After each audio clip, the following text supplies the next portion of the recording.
উপস্থিত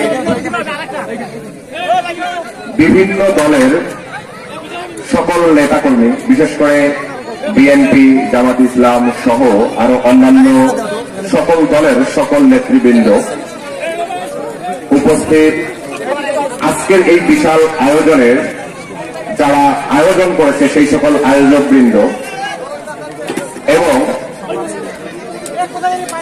আমার সামনে উপবিষ্ট সকল রোজাদার ভাই সহ মঞ্চ উপবিষ্ট সকল নেতৃবৃন্দ, সবাইকে আরেকবার সালাম, আসসালামু আলাইকুম। সময় সংক্ষিপ্ত, দুটি কথা বলেই শেষ করব। 1971-এর পর আমরা স্বাধীনতার স্বাদ আরেকবার পেয়েছি 24-এ। 71-এর স্বাধীনতা যারা দেখেননি তারা 24-এর স্বাধীনতা স্পষ্টভাবে দেখেছেন। আপনারা নিশ্চয়ই জানেন 1952 সালে যখন ভাষা আন্দোলন হয়, এই ভাষা আন্দোলনটা কিভাবে কোথা থেকে সৃষ্টি হয় এটার ইতিহাস আমরা অনেকেই দেখেছি, শুনেছি। তো ভাষা আন্দোলনের সময় আমাদের জন্ম হয়নি, আমরা অনেকেই জানতাম না। ভাষা আন্দোলনের সময় যেভাবে ছাত্ররা সংগঠিত হয় ঠিক তার ডুপ্লিকেশন আমি বলবো, সেম ভাবে 24-এর গণ অভ্যুত্থানে ছাত্ররা সংগঠিত হতে থাকে এবং আস্তে আস্তে বিশাল বিপ্লবের রূপ নেয়। তো এই 24-এর ছাত্র আন্দোলন সফল হয়েছে, আমরা স্বৈরাচারের পতন ঘটাতে সক্ষম হয়েছি। বাট এখন আমাদের করণীয় কি? আমরা যারা স্বৈরাচারের পতন ঘটিয়েছি, আমরা শুধু ছাত্ররা নয়, ছাত্রদের সঙ্গে বাংলাদেশের ফ্যাসিস্ট বিরোধী সকল দল, মত নির্বিশেষে সকল শ্রেণীর মানুষরা ঐক্যবদ্ধভাবে রাস্তায় নেমেছিল।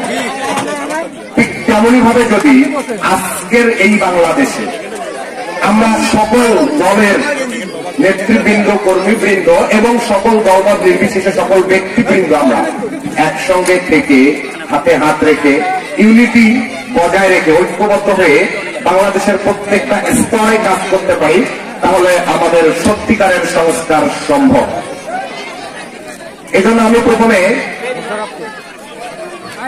রিকোয়েস্ট করবো, বাংলাদেশের যে প্রান্তে যেখানে যাই হোক না কেন, কুড়িগ্রাম জেলার এই নাজিমখার মাটি থেকে আমি আহ্বান করছি, আমি রিকোয়েস্ট করছি সকল দলের সকল ব্যক্তি, সকল নেতা, সবাইকে আমরা সবাই যেন নিজেদের মধ্যে দ্বন্দ্ব সৃষ্টি না করে, দলের দলীয় ভেদাভেদ না রেখে একতাবদ্ধ হয়ে সব দলের মানুষ, মানে ফ্যাসিস্ট বিরোধী যারা, ফ্যাসিস্ট পরিপন্থী যারা, আমরা সবাই যদি প্রত্যেকটা দল একসঙ্গে থেকে সংস্কারগুলো করতে পারি, তাহলে আমাদের সংস্কার সম্ভব।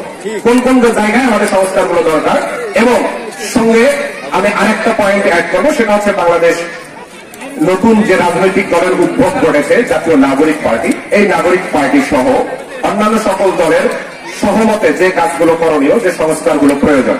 নাম্বার 1, আমরা দেখতে পাচ্ছি এই মুহূর্তে সরকারি অফিস আদালত সহ বাংলাদেশের গুরুত্বপূর্ণ যে জায়গাগুলো, এই জায়গাগুলোতে 24-এর গণঅভ্যুত্থানের পূর্বের ঘটনার মতো কিছু ঘটনা এখনো পরিলক্ষিত হচ্ছে। আমি প্রথম রিকোয়েস্ট আমার, আমরা সরকারি এই জায়গাগুলোতে আমরা যদি সবাই বিএনপি, জামাত, নাগরিক পার্টি সহ অন্য সকল দল যারা আছে সবাই যদি ঐক্যবদ্ধ হয়ে এই জায়গাগুলোতে আমরা কাজ করি, তাহলে সেখানে দুর্নীতি দমন করা সম্ভব, সংস্কার সম্ভব। কিভাবে সম্ভব? সরকারি জায়গাগুলোতে কোন দলীয় প্রভাব বিস্তার না করে, কোন দলের কেউ যদি আমরা প্রেশার ক্রিয়েট না করি এবং সেখানে যদি আমরা তাদের সঙ্গে সমঝোতা করে সব কাজগুলো করতে পারি, তাহলে সেখান থেকে আমরা দুর্নীতি দূর করতে পারবো এবং সরকারি ব্যক্তিদেরকে সঠিক কাজে আমরা লাগাই। আমরা চাই আমরা সবাই ঐক্যবদ্ধ হয়ে অভিভাবকদের পক্ষ থেকে দাবি নিয়ে, এবং শুধুমাত্র নাগরিক পার্টি না, সরকারের পক্ষ থেকে সবাই মিলে একতাবদ্ধ হয়ে আমরা শিক্ষা ব্যবস্থার একটা সঠিক সংস্কার চাই, সংস্করণ চাই, যাতে করে আমাদের সন্তানরা, আমাদের ছোট ভাইরা সঠিক শিক্ষা পায়, ইতিহাস সঠিকভাবে জানতে পারে এবং যে শিক্ষা যুগোপযোগী এবং কার্যকরী সেটা যেন পায়। আরেকটা পয়েন্ট আমি বলবো, সেটা হচ্ছে বর্তমান রাজনৈতিক প্রেক্ষাপট, সেই অবস্থার পরিবর্তনের জন্য ছাত্র আন্দোলন করে দেশ স্বাধীন হয়েছে। তো এই পরিবর্তন পরবর্তী সময়ে সংস্কার ধরে রাখার জন্য আমি সর্বশেষ সকল দলের সবাইকে ঐক্যবদ্ধ হয়ে সকল দলের সবাই মিলে একসঙ্গে থেকে কাজ করতে পারি, এখান থেকে যেন আমরা দেখাতে পারি, শুরু করতে পারি যে দল মত নির্বিশেষে আমরা একসঙ্গে কাজ করতে পারি। আমরা জামাত, বিএনপি, নাগরিক পার্টি, অন্য কোনো দল, আমাদের মধ্যে কোনো সকল নেতা কর্মীদেরকে আহ্বান রেখে একসঙ্গে হাতে হাত রেখে কাজ করার আহ্বান রেখে আমি আমার সংক্ষিপ্ত বক্তব্য শেষ করছি।